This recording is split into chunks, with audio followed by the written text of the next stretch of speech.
Hello and welcome to another episode of the Viva Bastardo show, brought to you by the Hagerty podcast network. Today we have one of my favorite watch brands, the designer and founder Benoit Mintiens, Ressence Watches. We talk about the gravitational pull of traditional watch design. We talk about the uselessness of the chronograph. We talk about electric cars. It's utterly fascinating. So let's get into it.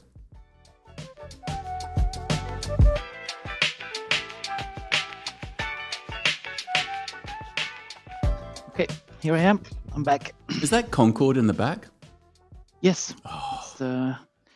It is a picture taken during the brake tests. Oh, that's amazing. Yeah, it's just beautiful. It's the most beautiful product ever designed. You know what? I have to say I cannot disagree. It's and every time I see it, my heart breaks slightly that it does not exist anymore. It almost feels like we're going backwards in product design. Do you know what I mean? Sometimes. Yeah. It is such a an amazing adventure, first of all, but also the fact that it's purely form follows function. Yep. And extremely beautiful. Yeah. And elegant. Yeah. And that this combination is so. My cousin used to fly on that regularly. Oh. And I was a wealthy person. Well, he worked for Lazare Frères, so he was a big banker and all the rest of it. So he was always, but it was apparently it was remarkably small inside, but also it would get very hot. Because of the supersonic speeds would heat up the skin of the plane, and then you'd be, But I think, I don't think people were complaining inside. I have a member of my family is a pilot, and he saw the crash in Paris. No, really? Yeah. He just landed when the Concorde took off, and he was like, and it was like he was pilot for, it was his third week or something like that, He was like completely panicked when he saw it. Well, I can imagine. But they had a very strong reaction from the airline company he worked for. They said, "Okay, you now fly back immediately." So because he was they think it was they thought it might be a terrorist attack or no it was no it was like when you fall off your horse, right, you have to go back immediately, or you never that's a really interesting. That's such an interesting idea. You would have to think that psychology is based on research. Like they have, because I feel like in the aviation business, they have protocols for everything. So if your pilot sees a crash, immediately get in a plane and fly somewhere. Are we recording? Is this all? I don't know what's wrong. We are. Oh, we are. Okay. So I've just started. Okay. Okay. So we have to be a bit more serious now. No. No. On the contrary, that was fascinating. So sometimes there's a big chance there will be ambulances, police cars, fire Benoit, brigades. You're talking to someone who lives. You're talking to someone who's in New York. It feels like Chicago here sometimes. So I'm sorry for that. The ambulances and the police sirens is the bird song of New York. So. So first of all, I am of course wearing the Type 5. Ooh. Wow, thank you very much. Well, no, look, man. I mean, I've been a fan. The moment I saw you, there's going to be an awkward period of adulation on my part, and then because we're both European, you'll be embarrassed. I'll go through it. If you're American, you would just embrace it. Yeah, but I'm European. Yeah, so it'll be awkward. So I've been a massive fan of Ressence for a long time. I mean, really, the moment I saw it, but in part, I think the reason I love it so much is the audacity, because I'm an artist, and when you're an artist, you have to create a language, your own particular language, and then it's almost like being a dictator. You have to create a world, and then hopefully people will believe in and they will learn the language you've created, and that's kind of what you've done. You created a language, a brand, even as an artist. That's creating a brand. Sure. You're right. I mean, each project you do as an artist adds to your brand, but in the context of watches, you created a completely new visual language, and that requires real courage, because it's a much harder path.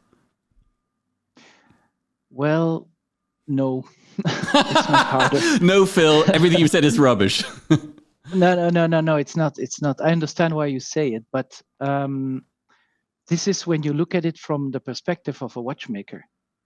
But if you look at it from the perspective of an industrial designer, what I am, it is a lot more logical step to make, because you have a very different way of looking at what a product should be and what it should do, and how it should look. Then I would say a traditional watchmaker. Okay, I'm putting here very black and white images, but the real idea is that when you are an industrial designer, you look when you design a product, you look at it from a very different perspective, and well, the result is, can be many things. With Ressence, it has a very specific, and then once you have this basic concept, then comes in the brand dimension and say, okay, now you have a basic concept. How are you going to build that for the future? How are you going to expand that? How are you going to develop that more and more? How are you going to reinvent yourself? So there is this, let's say, this core, this nucleus of your creation, the basic concept of what you do, and then you start to put layers, different directions. You build it in different ways, and for me, it's a very obvious thing to look, do. I totally agree, but for to just continue the metaphor of dictator, when I make a project, when you think of an idea, it's always incredibly obvious to you. Mm-hmm. And the thing that I think about is that I'm cognizant of the fact that ideas that are very clear to me, more often than not, are not clear to other people.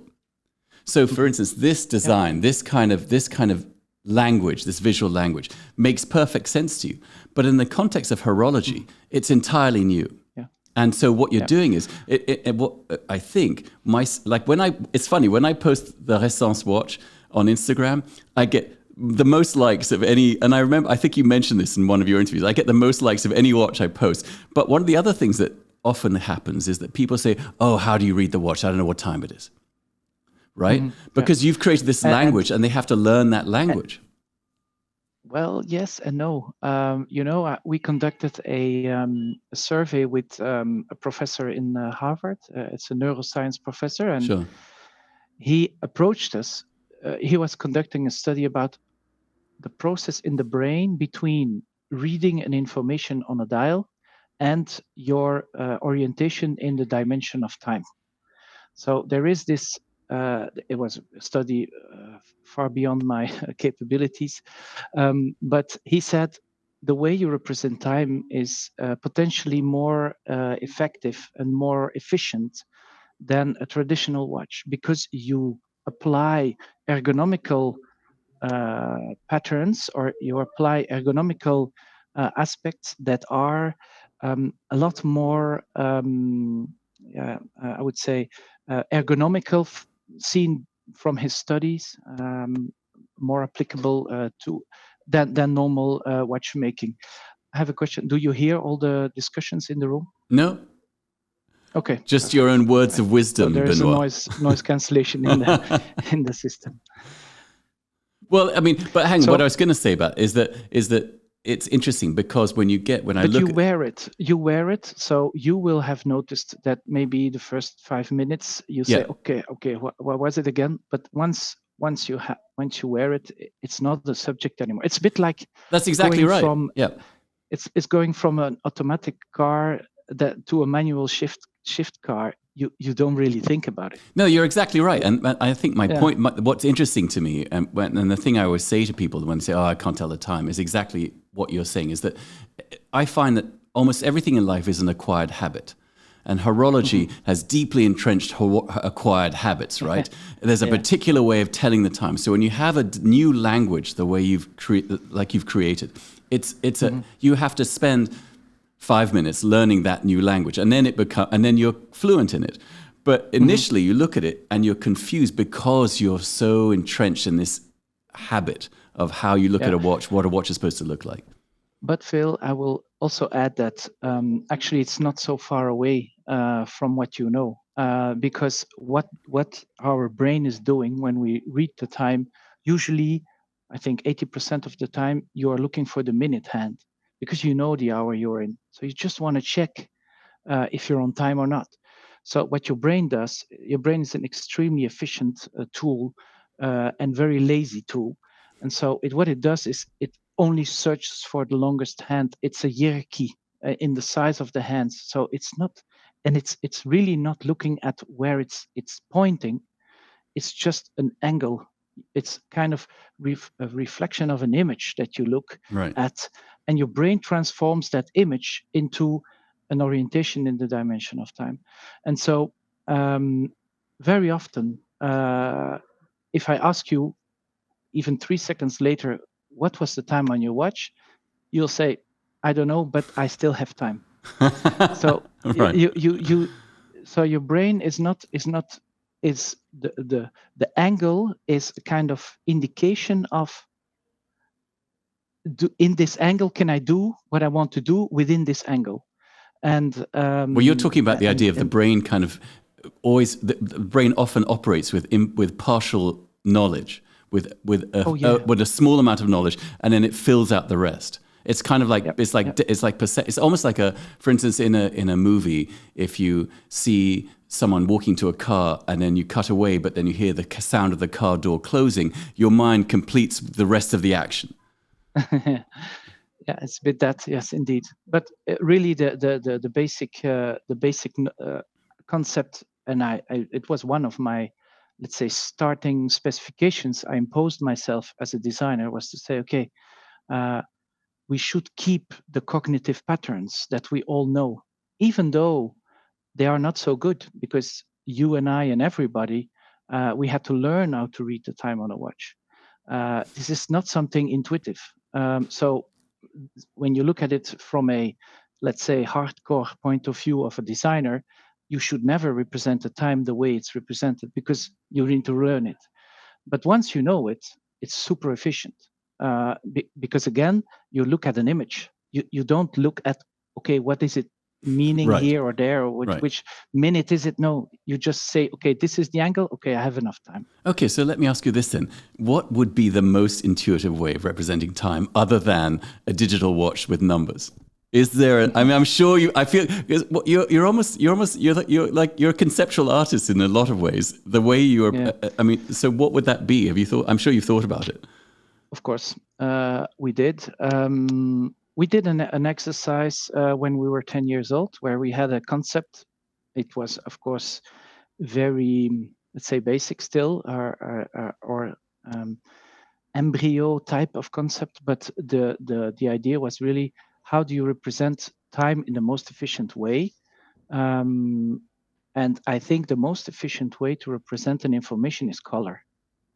So if you can associate a color with a dimension or an orientation within a certain dimension, you can be more efficient. There is nothing to read; it's just a color, and the color is your brain needs just nothing. The time your brain needs to process a color is so short that it becomes super efficient. But then it's not so precise. If it's light orange or maybe darker orange, it's like ish o'clock. Do you know what I mean? Like it's 9-ish. Ish o'clock, yeah. Right. Yeah. But then on the other hand, you have these maniacs that would say, yeah, but the seconds and the how milliseconds and things. But we as humans, we don't live to the second. We don't even live to the minute. We live to 5 minutes maybe. Or the Italians, they live an hour. Yes, there's several hours. It depends a bit. The Germans to the minute, and then right. But the idea is that we make a tool in the end. When you create a watch, basically you make a tool to represent the time. So how precise should be your tool if the function of that tool is if the extra functionality, meaning the extra precision in the expression of the time, is not necessary. So you should also, as a product designer, don't over design it. In a sense, you should also stop somewhere and say, okay, how can we make it more efficient, but maybe less precise in the reading? That's always that's I find that must be quite hard to know the finishing point, because as an artist, I find that sometimes you can become so. Oh, that's me, not you. So sometimes as an artist, you can become so involved in a project that you begin to you speak too long, if that makes any sense. And I imagine for a designer, an industrial designer, you can talk too long if you understand the metaphor. So how do you know when you've reached the point where it's just the right amount of salt in the soup? A creative process is rarely finished. So, and you and I and all people that create, they face this point where they say, should I stop now or should I not stop now? Very often it's easy because there's no money anymore or something like that, or no right. time anymore. So you have to stop. I think one of the maybe the strength I have is that I learned to stop because I worked as an industrial design consultant before I did design. And as a consultant, you work per hour and you need to sell every hour of your work. This is how the business model is built. So if you can do the same thing or if you can meet the specifications in less time, you are a better designer or a better consultant, let's say. Well, more lucrative. It's a more lucrative. And okay, lucrative. Yes, if you stop I would suspect. You were being very European about that. Before. Depends on the price you sold the project, but right. the basic is there. If you can, and this I think this is it's difficult, but it also requires certain techniques. And for example, in the beginning of my career as a designer, I worked long hours every weekend, late at night. But towards the end, I didn't do that anymore. I was finished on time. And instead of presenting 3 or 5 projects, I just presented one. And my bosses, they were like, what? We sold 3 projects. You cannot go to the client with only one. I said, yeah, but this is what they want. And so that's fascinating. That's so interesting because but you can do that by analyzing the real problem they have, because they tell you what they need, but they don't tell everything. And so you as a consultant, you need to, instead of starting to draw and design and things and make conceptual drawings or whatever, you have to go back to your customer and be with him and ask again and again, and how do you produce, and who are the stakeholders, and all the questions that you often don't ask. But in the end, if you really ask them and you go to the end and you really understand the problem he has, and then you come with a concept, you say, okay, you can defend every decision towards your customer. So they don't even ask for another one. They say, okay, that's perfect. Maybe I don't like yellow. I would prefer green, right. But all right, that's fine. We'll do a green one. So do you feel that, do you feel that when you look back at everything you've done, everything led to where you are now? Do you know what I mean? Okay, but I don't have 2 lives also. So it's not so easy to answer that question. Well, you're right. There's right. Okay. There's nothing to compare to. That's true. Yeah. I've also. It's true that you build something during your life, and at a certain point, I wouldn't be able to start a watch brand. Let's say 8 years earlier, for example. I wasn't ready. Right. And also as a designer, I felt like I was doing okay after only 7 or 8 years doing it. It's a process you go through, and you you build steps, you build things, and it's true that watchmaking is the product watch is at the crossroad of many of my fields of interest, and so thanks to that, I think. What are some of those fields of interest, Benoit? Well, yes.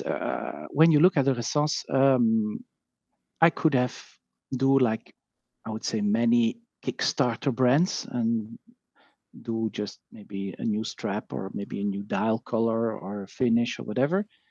But the interesting, I think that when you are able to, I'll start a bit earlier.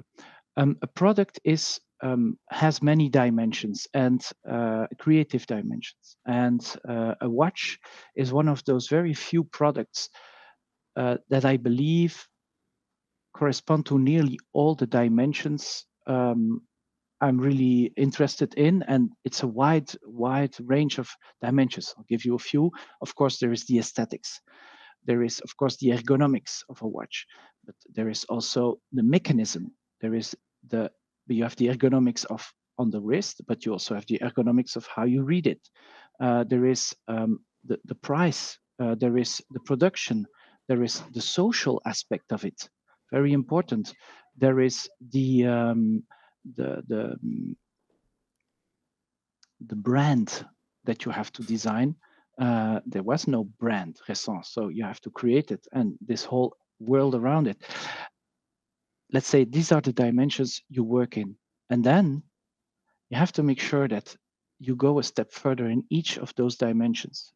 You bring it further. Ergonomics, I'll bring it further. I'll make it more comfortable. So maybe I'll make it more organic, or I'll make it more light.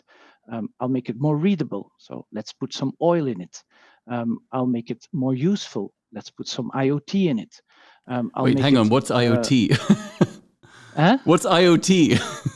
IoT, Internet of Things. Oh, of course. I thought that was an obscure. Apologies. No, I know IoT, but that was very nerdy of me. I'm sorry. You're talking to someone who's a nerd overlord, Benoit. No, I just thought that was a very obscure horological term, because I've sort of approached horology. I've only been a watch collector for a very short amount of time, and I sort of approach it from much like as an outsider in a way that you are. Although I am actually now beginning to make my own watch, which is a very interesting idea. But I don't want to talk about that. But I want to. All right. I just finished my explanation. Yeah, please do. And then, please continue. So the idea is that if you can bring all these dimensions to another level, and because that's okay, you can do that. But if you can make them all coherent with each other, you get a new reality, and it's that I try to achieve with Ressence.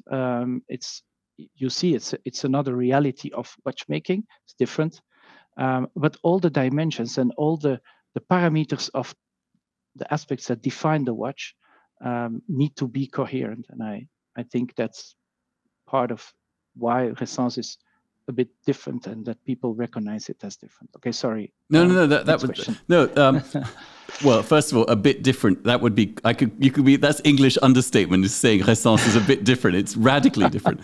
I forgot what I was going to say. Oh, so okay. This is the thing that's interesting to me. Well, there's a lot of things, but so you sit down.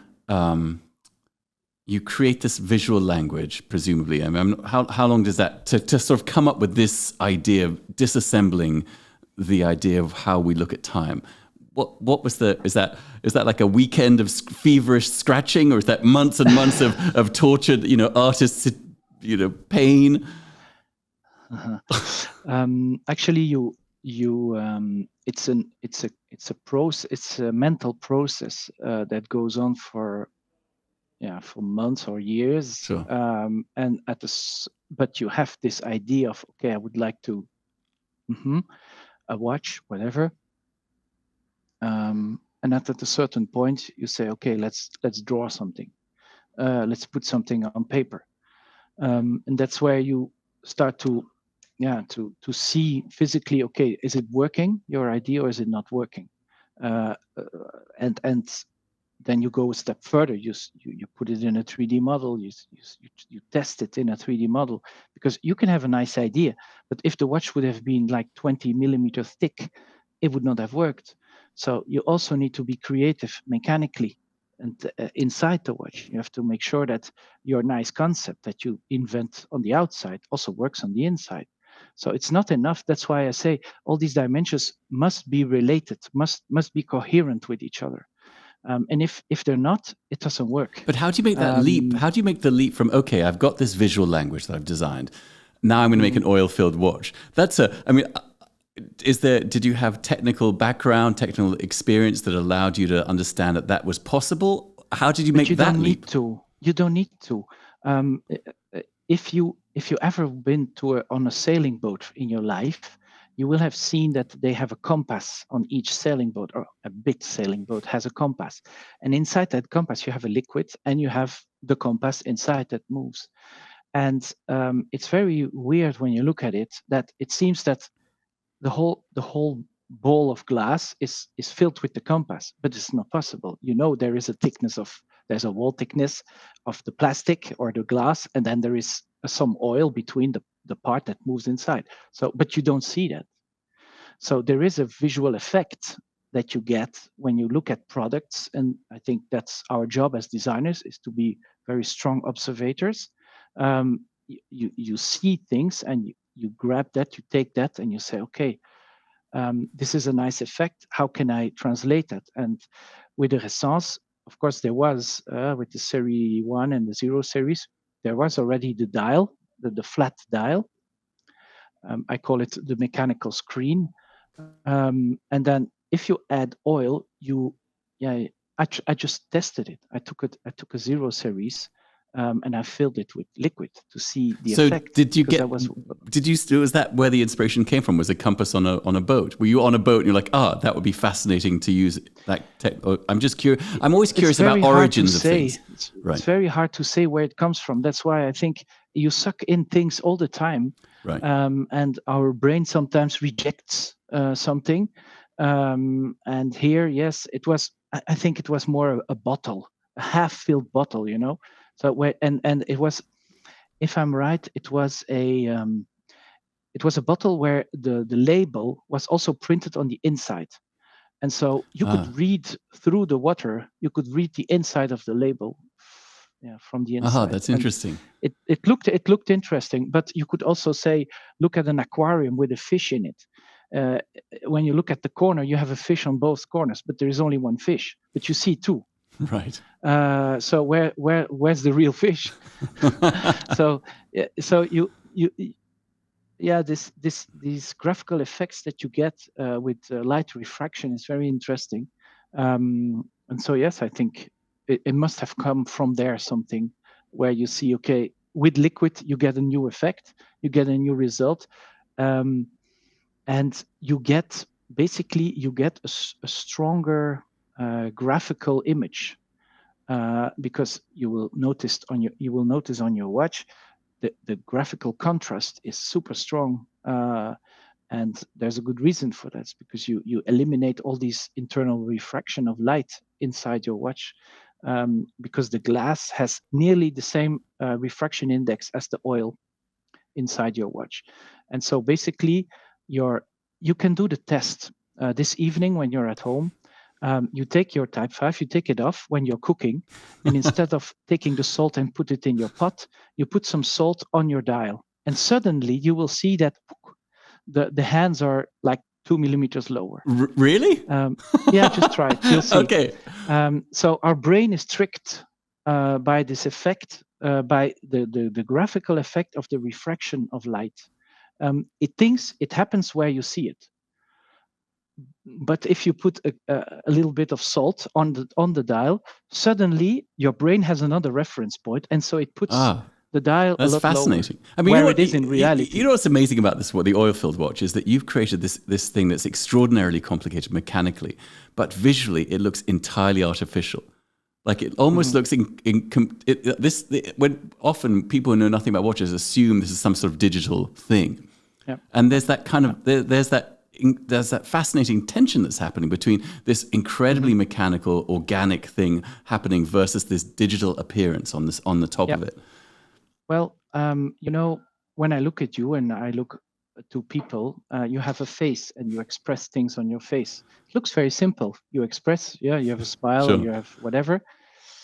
But inside, there is very complicated processes that are, and you hear something, you process, you smile, or you say, what?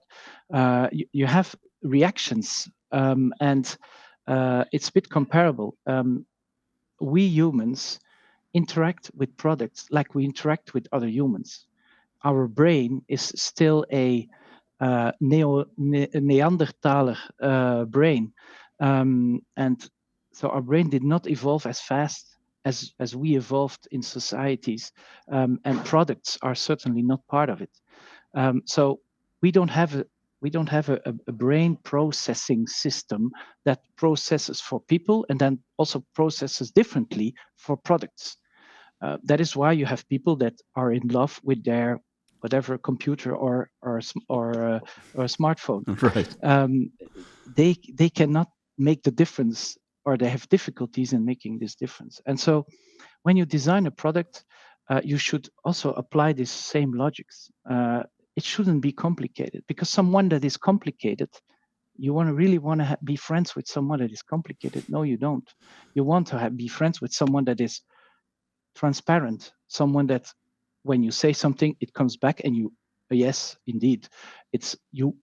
There is a certain, so the way we relate with people is very comparable to the way we relate with products. And that is why a Ressence dial looks simple. It's straightforward. It's like an honest person looks straightforward. I would actually argue, man, that I would argue that the complexity, like I want to be friends with someone who's complicated, but in the right way. You know what I mean?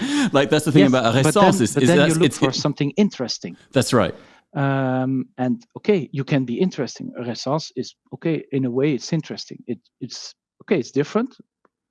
Who are you? You know, you say something different than all the other watches I know, all the other people I know. You are an interesting person, but you're straightforward. I can perfectly understand what you're telling me. Right. So this logics that I think we all should apply when we design products. It's very, very. It's as if you would design a person. Easy. It's a simple person, but it's really, you should think the same way when you design a product. Then you would think of a person and personality. How does it react? How does it behave? How does it look? And does it look good? Is it attractive? Is also a role that we all have. You did your hair this morning. Well, there's a reason for that. You could not have done it, and it would be perfect also. But no, you didn't. So because we are in a system, our brain works in a certain way. Evolution has done that to us. And so, yes, it's the same for products. I could have made an ugly watch with the same functionality. Maybe I would have been less successful. It's because being nice, looking good is part of it. Right. Well, as you say, that's the way that culture is structured. Yeah. So, as I said earlier, I managed to get my eager hands on one of those Silberstein creations, the collaboration that you did with Alain Silberstein. Yeah, with Alain. Yeah. And it's very interesting because I've been looking at his watches for years now. I find them so intriguing, and it's always interesting to see someone who created at a very specific point in time to have their art refracted through the prism of contemporary society, like of now versus then. And I look at Alain's work, and I look at the way in which it's been refracted through the prism of Ressence, and it's this is going to sound rude, and I don't mean to sound rude, but it's so much more accessible and so much better in a way. It's the right amount of salt in the soup, if that makes any sense at all. And I really love what he's done, what you've done, what you guys have done together. And it occurred to me that Ressence, and look, I'm world famous amongst my friends for always giving people advice that they've never asked for. so please, and we're not friends, but I mean barely met. So I'm just gonna. But it occurred to me that Ressence is. Just tell me. I'm just gonna tell you, Benoit. I'm just gonna tell you. So it occurred to me that Ressence has this extraordinary platform because of the way you've designed to do these collaborations with visual artists in a way that no other watch can do. Because you have this kind of extraordinary canvas that is so fluid and different that you can work with art in a way that other watches can't really do at all. That's my totally unsolicited. It's emotion. Yeah, that's right. And time, you can only define time by a change. Otherwise, you have no time. Time stops when things stops. So the motion is directly related to the notion of time. So if and that's why also Alain, because it's Alain that picked Ressence. It's Waco that asked Alain, and he said, "Okay, let's go for Ressence because it's a moving dial. It's like time. It's a kind of metaphor of time. So if you can, motion is an interesting element when you represent time. But hands also move, but it's less visual. That's for sure. For sure. Do you have any plans for other collaborations with artists, or is that all top secret? Yeah. All right. All top secret. Say no more. Well, look, I'm very excited to see because it's a unique visual platform for, as I said, just to it allows a breadth of expression that I don't think any other kind of watch technology does. So what was it like working with him? Because I've seen interviews with him, and he seems like this extraordinarily. This is a stupid thing to say. He just seems so alive. Do you know what I mean? Alain, when I started Ressence, his company was towards the end of his company when he was selling watches. Not doing these collabs he does now, and we were together in the same area of the booth of the Basel World tent. Watch whatever, I don't know the name anymore. And Alain was a very honest person. He was also very accessible to me because I came from nowhere. Basically, I just arrived in Basel. I had absolutely no contacts. I didn't know anyone. And so, in the end of the day, were you showing the original? Around. Sorry, you were showing the original Ressence watch when you were at Basel. Yeah. Okay. Yeah. The first prototypes. Okay. And so Alain was also there, among other brands, of course. But he was one of these few persons that said, "You know what? I see you're starting. It's interesting what you do. Let me know if I can help you." It was a very, very warm relation, maybe not yet, but a very warm approach he had towards colleagues. And so we always kept a very nice relation in all these years, because then Alain stopped a bit, and then now he started again. But so for me, it was a positive, one of these people that you want to keep as a friend, close to you. Even though, he was far away from me physically and in his life, but still a very, very positive person. And it's Alain that came with the design. Actually, he designed it for. We did a COVID watch during the COVID period, and he was one of those. There were a few others, but he was one of the colleagues who designed also a watch. I don't know if you know, the COVID project was during COVID. Well, there was no activity anymore, and we decided to support the research on COVID by creating just one watch. And we asked our Instagram community to come up with a design. I remember that. And so the winner, we would produce it and then sell it, and the money would go to a university here in Belgium that does research on viruses. And Alain was one of them. And so he just sent it in, but well, in the end, it was someone else that got the prize. But so he had thought about it, and so let's say the basic concept was there. He changed it a little bit, and then through Waco and Grail Watch, he came back. I'm so excited to get my hands on it, man. I cannot tell you how excited I am about that watch. So do you think you have? Well, this may fall under the top secret banner. But do you feel like there are other areas you want to kind of take your Ressence idea into beyond watches, or is it you're going to stick to watches?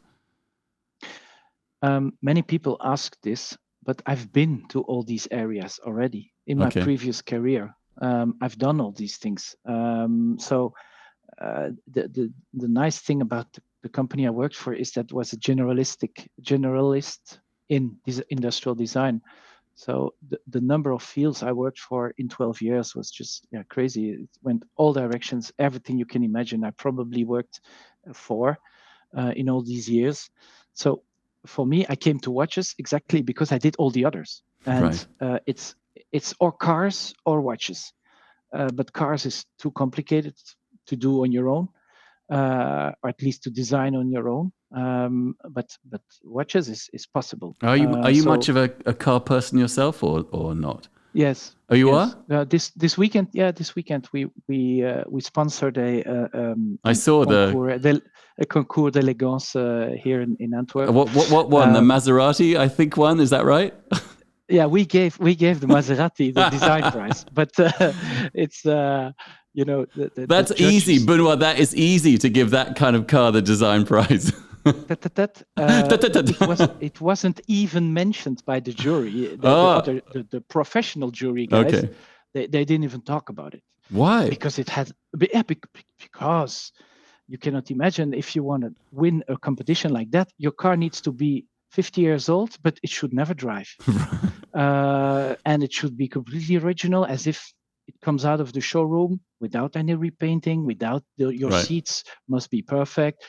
You see, so it's a logic I don't understand really. At a certain point, there was a very nice car, but it didn't run. So I said, but is it a car if it doesn't drive? You cannot give a prize to a product that does not do its job. Right. It's like buying a watch that does not work. Right. Or without the hands or something like that. So they were like looking at me like, what are you saying? I said, yeah, but you ask me. So we took a car that had a crash during a race in Spa-Francorchamps. So they had to rebuild the car. It went back to Maserati. They changed the engine also. They put a heavier engine because it's a race car, and so you can improve the car. So it went through a whole life. And I think that is interesting. And that's also a dimension I believe we as Ressence will go into, if means allow me to do it, is to have evolutive designs, have products that evolve in time. What does that mean then? I mean, because when you say that, immediately I just think of I think of like software upgrades. Every day. Right. With your smartphone, you have updates. Sure. You have new functionalities that come. You have the same hardware, but you get new functionalities. Well, you could perfectly think of that when you design the product, that maybe over 5 years your product will evolve. So most people think, oh, another strap maybe. No. You can really go further with that.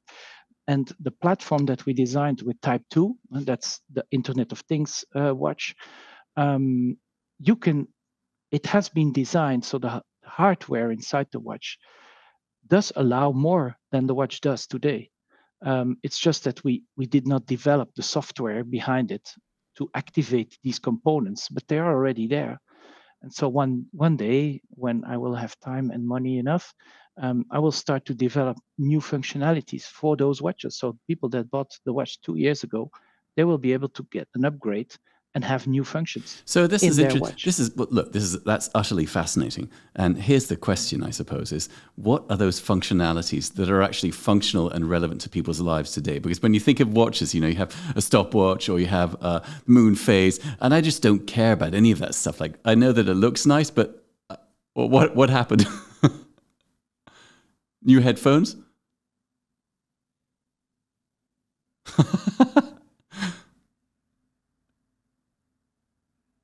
I can't hear you anymore. I lost audio. You hear me? Oh yeah, now I can hear you. What happened? When there's no wire. Okay, functionality problem. So what I was So now I'm like you. I have a wire. Okay. So what I was saying was that the functionality that exists in watches today really bears no connection for the most part to our lives. Like no one really needs a chronometer, no one needs a stopwatch, no one needs a moon phase, no one needs and even the day and the date I find slightly useless. So when you talk about functionality, have you got I'm sure you've thought, Benoit, you seem like you think about absolutely everything 24/7. So I'm sure you've spent, months and years obsessing over what would be those functionalities that would be relevant to us now. Well, I will start by saying which ones we will never do. For example, a chronograph. Even though I like it, it's a beautiful function. Graphically, it's beautiful, but nobody uses it. Sure. So it's a question I get often. When will you make your chronograph? Well, probably never. Because you will not use it. You will just try it in the store, and then once you will show it to your wife, and maybe the first weekend you will show your wife it's very practical because you will boil your eggs with it. I was going to say eggs. It's always eggs. It's always eggs. Nothing else but eggs. Because it's 3 minutes or 4. Then what you should do is you should design a visual hourglass thing so you could just specifically for eggs. That way, just with an egg on it. Yeah, exactly. That would be a functional thing because you're saying this is what you're using it for. Just for boiling your eggs. Yeah. But it's so yes, indeed, we think of functionality a lot. It's really at the core of what we do. I cannot answer exactly to your question because I think every function that we have has a reason. If you want, but it comes back to this basic concept of the relevance of a product. When we design our watches, but it should be the case for every product, you always have to put the function at the core. If a product is less functional, it's less relevant. So the more functionality you can give the product, meaning functionality is a combination of doing something in an easy way for you, so it's adapted. So the concept of ergonomics comes in. But once you do that, your product is relevant. Okay, so if you don't do that, for example, if you make a chronograph and the price, half of the price of your product is defined by the fact you have a function that you never use, then it makes less sense. Of course. Well, the thing, the chronographs. The reason we have it's the burden of habit, right? I think there's so much industrial design and graphic design is overwhelmed by the burden of habit and pattern and history, right? So there's chronographs because there's chronographs because there's chronographs. Okay, but so I'm going to press you, Benoit. If you were going to say one, maybe it's all top secret, but if you're going to, what would be one thing that would be relevant to our lives as a function on a watch, like other than the boiled egg, the egg timer? What can I say? For me, we talked about a more efficient way of representing the time is for me the basic function of a watch. So if you can improve that, if you can make a watch more easy to read, more easy, let's not to read, if the way the watch represents a moment in time in a better way, you will get a better product. And I come back to the story I told you about this professor at Harvard. We went further than just testing Ressence. We went further by applying basically what he learned during his study. And he gave me like a crash course. He said, yeah, okay, these are the 5 parameters that the brain mainly uses to absorb an information. And if you can prepare the information this way, or you package it that way, it's going to work a lot faster for the brain. And so this is something, a project that we did. We didn't come out with it yet, but I hope one day I'll do it. It was a watch concept quite close basically to what we have, but nevertheless different than what we have today, where we could improve by 50% the efficiency of reading a time on a dial. Today, if you do these studies in a scientific way, you will see that when you read the time and you have an average time of 0.65 seconds to read your dial, you will have 63% of the people that will have recorded the right time. So if you check your watch and you just walk on, 63% of the people know actually the time. But with this new concept that we worked on, we came to a result of above 90%. So we can improve a lot about just the basic function of a watch. And I'm not changing the way you read the time. It's not reinventing or becoming digital or with numbers or something. It's really with a hand, like you have it, but configured differently. The hierarchy of the information is done differently. And if you apply all these rules that match the way your brain works, you get a much more efficient way of representing the time. I would just say that to answer your question. Because yes, we have a date and we have a day and we have seconds and things like that. We do have them. But in the end, the basic function, just say, okay, how late is it, can already be improved. That's interesting. I've been toying with. I had a very. I had an idea for a watch, and it would be you take the average lifespan of a human being, and it would count backwards in minutes. So when you look at it, all it would tell you is how much time you have left from your on your average, which is a way of looking at time, but in an entirely different way. But then maybe they would persuade you to waste less time. Well, we waste a lot of time. That's right. In our lives, we are spoiled, of course, in our lives.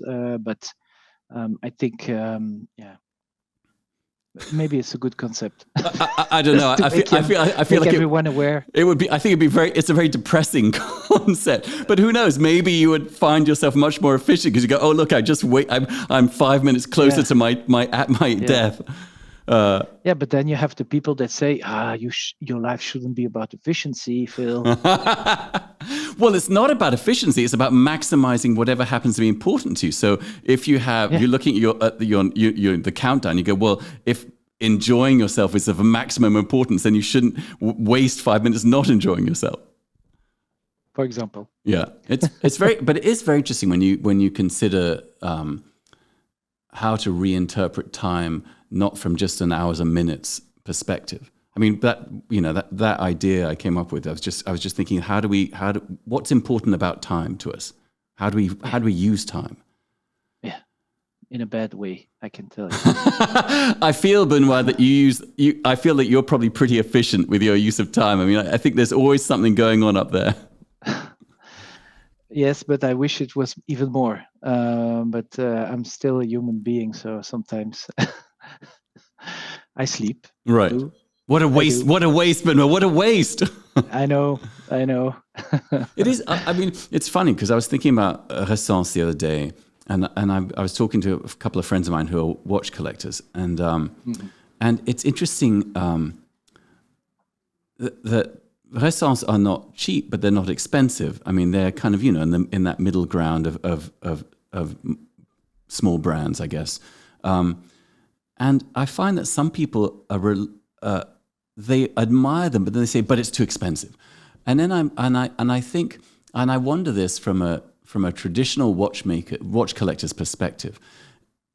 The thing that I love about Ressence is, first of all, I know that technologically speaking, you've done something extraordinary, and it's an incredibly complicated watch. But I think the problem for a lot of people, or for some people rather, is that they look at it, they don't understand or see the complication, but also it doesn't have traditional signifiers of luxury watches, right? Like it doesn't have gold parts or skeletonized movement, so you can see like and I forget all the French words of how you. Okay, don't worry. Or about how I know them. You know, I'm sure you know them. So, yeah, I'm sure you've heard them all before. Like, why can't you show the movement where you have like a what? Anyway, so beep. Yes. Yeah, exactly. So, and it's interesting to me the way, and again, I go back to that idea of habit, the weight of habit, the weight of history. That's the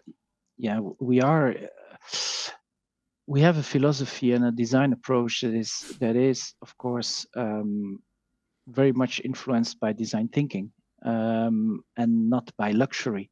Right. But we should not forget that before the quartz crisis, mechanical watchmaking was not about luxury. It was about functionality. You had a more precise watch, you had a more stronger watch, you had a more cheaper watch. Well, hang on. I mean, think about all those incredible Audemars Piguet from the 60s with extraordinary case designs. I mean, that was a, you know, I mean, even, and the Pateks by, what was his name? Gilbert, shit, I can't remember his name now. Anyway, but that was a statement about luxury. Wouldn't you say? But still, they were not saying they were luxurious, or they were not stating that they were high end because of putting a posh family in a Geneva apartment looking on the lake. They What are you talking about? Advertising here? I'm not saying anything. I'm just giving an example. But the idea there was a lot more about functionality. It's something more recent that let's say a Rolex is a luxurious product. I think in the 60s a Rolex was a very strong watch, or a very precise watch, or a very adventurous watch, or whatever. These positionings have evolved in time. And what we have done with Ressence is that, I told you, we have put functionality at the core. We start with function. And when you start with functionality and you don't start with brand or image or luxury, finishing or tradition or craftsmanship, so when you start with functionality, you have a form follow function logics. You apply those. I explained you that our brain works a certain way, and we try to adapt to the brain. We try to adapt to the wrist. We try to adapt to the eyes, etc. So we adapt to the human. We adapt to the person that wears the watch. And that's how you can improve the functionality of what you do. The oil inside your watch is because you have the only mechanical diver watch that you can read underwater. There are no others, even though we believe that many other diver watches are super diver watches, but you can't read them underwater properly. So are they a very good diver watch? I don't think so. But if you have a watch underwater that you can read under any angle, and you can even read it better underwater than you have it now on your wrist, I invite you to test it. You will see that this is a better product functionally.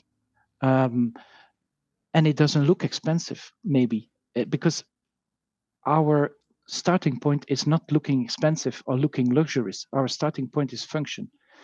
And we try to make it look nice, of course, but we don't use the codes that the industry has been telling us to like for years. That's my point, and that's what's, I think, in a way, quite revolutionary, because you're not participating in those habits. Yeah, because you're driven by other handicap, things. And it's a maybe a weakness or a threat, or whatever you could call it in a SWOT analysis. But for us, it's an advantage. I don't think it's a weakness. I think that it's. But it's difficult. I think it's a longer path. It's more difficult to sell a product that looks simple and say inside it's very complicated. Sure. I always say to my colleagues that they're in a way they're more intelligent than me, because they you see it's expensive. Right. When you look at it, say, "Oh my goodness, this must be an expensive watch." Right. Whereas with us, it looks very well. Your watch looks very, very simple.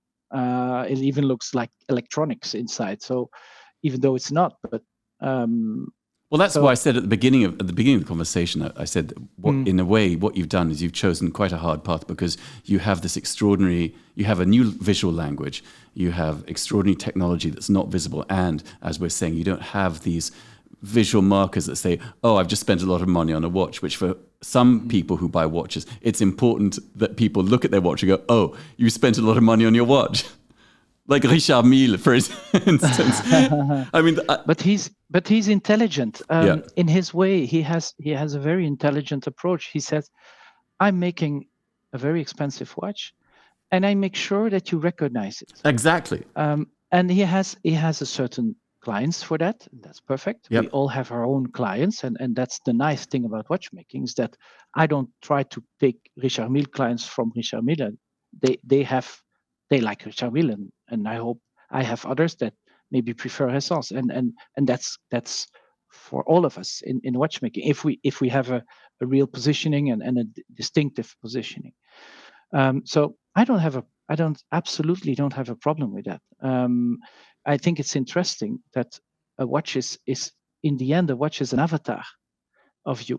Of course. And if you sell an avatar, well, it represents you, and it's true when you gather with friends that are all wearing certain watches, and you look around the table and you see, okay, this guy has a $25,000 watch, and this guy has a $45,000 watch, and he has one. He must have been waiting 3 years to get it. and then there is a guy we don't know. What is he wearing? Right. It's interesting. It looks very different. Well, I can tell you when I go to the watch sausage parties, which because it's always men, I'm the only guy wearing one of these things, and people are always interested, and as you say, I mean, I've said this before, but collecting anything is a reflection of who you are, and I find often that what I find often and slightly disappointingly that often people collect a reflection of who everyone else is. Many people buy watches for the others. That's right. And I think for independent brands, and I'm part of it, you people that buy independent brands very often buy them for themselves. That's right. And you bought a Ressence for yourself. When you bought a Ressence, you were not thinking, oh, I'm going to buy this because I think my friend's going to find it's cool. Right. But you do that for other brands. Sure. And it's perfect. Again, it's perfect. It's a social tool, a watch. But you also have a social tool, but you use it in a different way. Where your friends use it, look, I have so much money. You say, look, I have so much brains. So it's not the same. I say, look, you have no idea what I'm wearing. Well, look, I mean, I think we're similar in some ways in that we are both reflexive contrarians. That's a very complicated word. Well, I used to work in advertising for years, and one of my bosses, who was this incredible guru, he said, Phil, you're a pathological contrarian. And I thought, oh, that's, you know what? I never knew, but it's absolutely true. And I feel like you, Benoit, are also a pathological contrarian. Well, like thank you very much. On est frères, ensemble. But because I think that there's a reflex within you that looks at things and says, why is it being done this way? Yep. And that's why you have this, which is fantastic. Yeah, but we should all be like that. I think as designers, we should all be like that. Sure. Well, yes, but some people, I find that I think it's very hard. It takes courage and being a pathological contrarian to resist the gravitational pull of the norm, because the gravitational pull of habit, of history is extraordinary. And I mean, often I do things where I'm making art and I think, hang on, this thing I'm working on, I'm doing it because I'm being influenced. And when you suddenly become aware of the influence, the power of the influence, it's shocking that you didn't see it before. Yeah, but on the other hand, it's true. We have another approach, but still, I believe, practical enough to think that it should. I want to be original, but not marginal. Right. And there is a balance there. You can go over the top. Well, there are some examples. You don't want to be original for the sake of originality, Yeah, because then it's just sure. because then, as you say, because then it's just it's a little bit circusy or clownish. Yeah, right. Yeah. So, but then you lose your credibility. But Sure. But there's no problem in being original if there's a good reason to do it. Evolution always happened through creativity, and I think creativity is the basis of every evolution. And we are all people that are successful are nearly per definition creative, and in their own way. Yeah?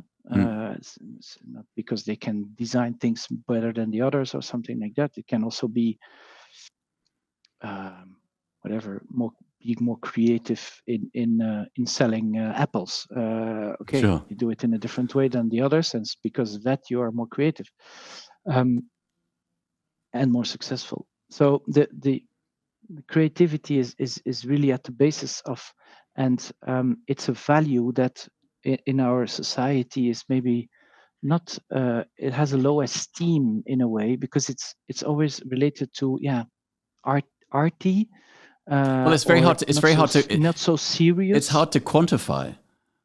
And it's hard to apply a fixed value on creativity. Yeah. And as you say, because creativity manifests itself in so many ways, like you could be an amazing apple seller, or you can be an amazing inventor of a new way of reading the time.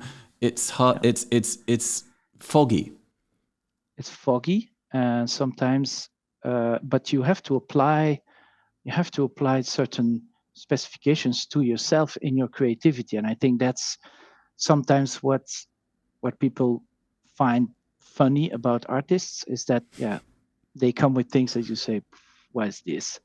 So they lose the link with what has been done with what they know, right? And that is why a Ressence watch had to look like a watch. I could have done products that or something that indicates the time that doesn't even look like a watch anymore. But then I think for me, I would have gone too far in the creativity.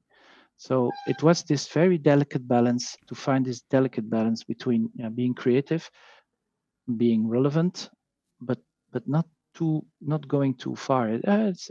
That's how we started the discussion. When are you ready? When are you ready? You know where that tension is playing out now is I see is in the design of electric cars.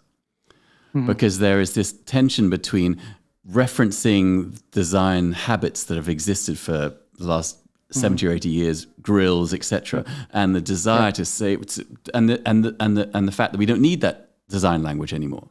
Yeah, that's true. I was in this car event this weekend, and I was judged together with Steve Krantz. Steve Krantz is one of the McLaren designers.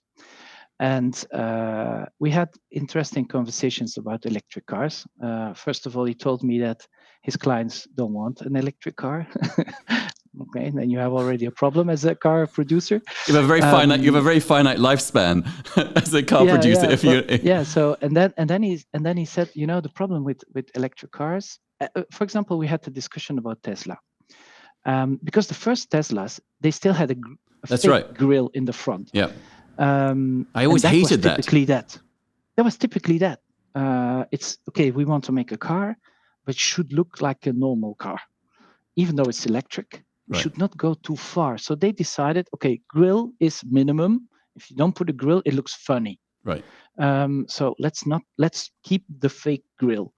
Let's keep the fake exhausts in the back, even though you don't see exhaust, but it feels like there is something there.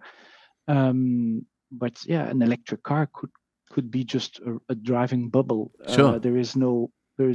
It has no functionality, and the grill is a functional thing.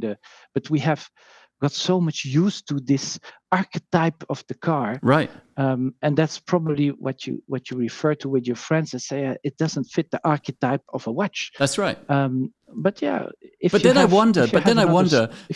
Think about the Tesla Cybertruck, and how there was a very binary reaction, but there were so many positive. I mean, I saw that and thought, this is the future I was promised. This is the future. When I was a kid, I wanted this thing, and I just think I wonder if.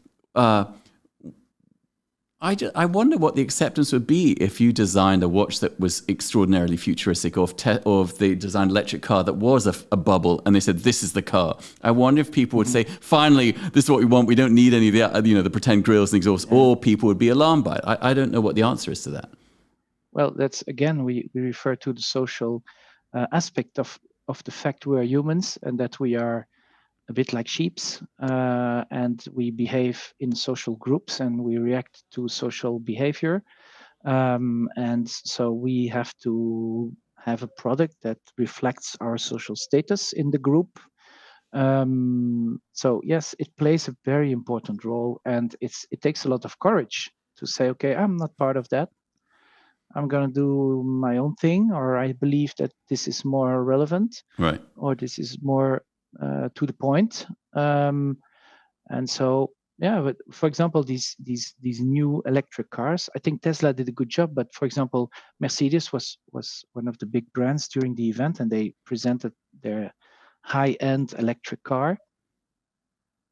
It looks funny because it's very high because of the layer of batteries underneath. So they couldn't find the right proportions for this new technical concept. And before you had an engine in the front, and then basically it was empty. It was just body, and there's nothing, just some seats, but there's no thickness or some. But with an electric car, suddenly the engine that is in the front is spread all over the car underneath. So, and with the batteries, they have like a 10 centimeter thick layer filled with batteries, and there's no engine anymore because the engine is in the wheels. Yep. So, but still they put a bonnet. Right. You don't need it. There's no reason for it. Right. But they still put a bonnet. So you have a high car, but with a bonnet. It looks very weird. I would love to see your version of electric car, Benoit. I'm sure that in the 2.3 minutes of spare time you may have on a daily basis, you sketch some electric cars somewhere. I wish, but I think car design is such a specific job. I tried sometimes in my spare time, but I think it's very, very specific to design cars. And I have to say that also when you look at car design the last 10 years, what changed basically? Right. They're a bit at the end of a cycle, it seems. Yeah. You can make it even more aggressive and even more edgy and even more this and even more that. But yes, at a certain point, that's it. We all end with driving for Lamborghinis or whatever, you can't go further than a certain point. Mechanically or technologically, they're all more or less at the same level. Yeah. So then, I mean, I have this secret dream that we're at kind of the dawn of an extraordinary industrial design revolution in cars, because the electric drivetrain has freed up, as everyone knows, has freed up the space. Now, as you say, you don't need a bonnet, you don't need all this stuff. So let's see what we can do without all that, the history stuff. But still, they keep this archetype of the car, bonnet, the back, I don't know how you call it, trunk, and then the body, and the four wheels, we are afraid, and I understand these companies. The investments they do is so big, they cannot take the risk to do a funny car. It's a too big risk for them to do this. I was at Lucid in the US, because you don't see them in Europe. At least I never saw one. But I went to a Lucid store in New York, and it's fun because also there you see that they try to match the archetype. They try to match the Mercedes. They try to match the BMW, and they try to mix this together. And then there's the Tesla, of course, and they make, and then they say, okay, this is a Lucid. It looks really nice, but but they did not rethink the car from the technology. They rethought the car with the archetype, and then they added some technology in a different, and then they to squeeze it all in. Right. But if you could really say, okay, this is the platform. Let's think about what can we do with this. How can we build something completely new, starting from this platform? You probably end up with something very, very different. We need a Ressence car. You should talk. Yes, maybe. You should talk to your friend Tony Fadell. See what he has to say about that. I will ask him. Yeah. Well, look, I mean, we've invest been in a car plant. Yeah. Well, look, Benoit, thank you. I mean, we've been talking for quite a while now. Too long. Yeah. Yes. Probably. Well, but I want to. It's been utterly fascinating. I don't know. It's been really intriguing, and hopefully we talked about stuff that you don't normally talk about, or some parts of it. Some parts, I'm hoping. But some parts, yes. But thank you so much for coming on, and it was a real joy to talk to you. And I'm going to run back home now and see if the Ressence watch has arrived or not. I hope so. And enjoy it. Thank you so much, it's man. Really nice. And thanks for coming, man. Of course. Thank you. Cheers. Bye-bye.